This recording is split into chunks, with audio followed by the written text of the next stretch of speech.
Good morning from the Evening Standard in London. Boris Johnson is expected to approve plans to force some travellers arriving in the UK to quarantine in hotels to limit the spread of new coronavirus variants.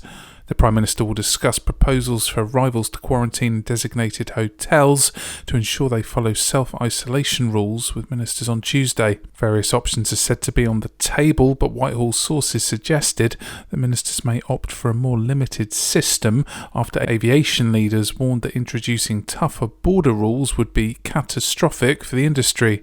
The officials said a less sweeping option would apply only to British residents returning from countries with more contagious strains such as Brazil, South Africa and Portugal. The European Union has threatened to impose tight controls on the export of COVID vaccines made in the bloc, potentially impacting the UK's supply of Pfizer jabs. The British government said it was in close contact with suppliers after the European Commission issued the warning amid a row with AstraZeneca over a shortfall of doses for member states. European Health Commissioner Stella Kyriakides accused pharmaceutical company AstraZeneca, which worked with Oxford University on the vaccine's development, of failing to give a valid explanation for not delivering doses to the bloc. Riot police in the Netherlands clashed with protesters defying a curfew for a third night in a row. More than 150 people were arrested, according to local reports.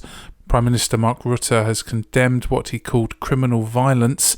Police fired warning shots and tear gas in Rotterdam after an emergency order issued by the mayor failed to move demonstrators. Unrest started at the weekend as demonstrators pushed back against new COVID restrictions. The mother of a 15-year-old boy who was murdered in broad daylight has appealed for help to track down his killers.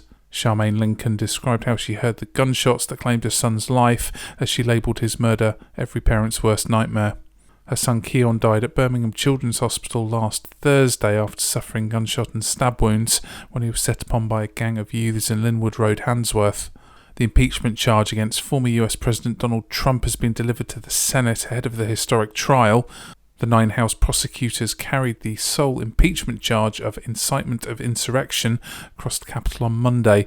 They made a ceremonial march to the Senate along the same halls as the rioters ransacked just weeks ago.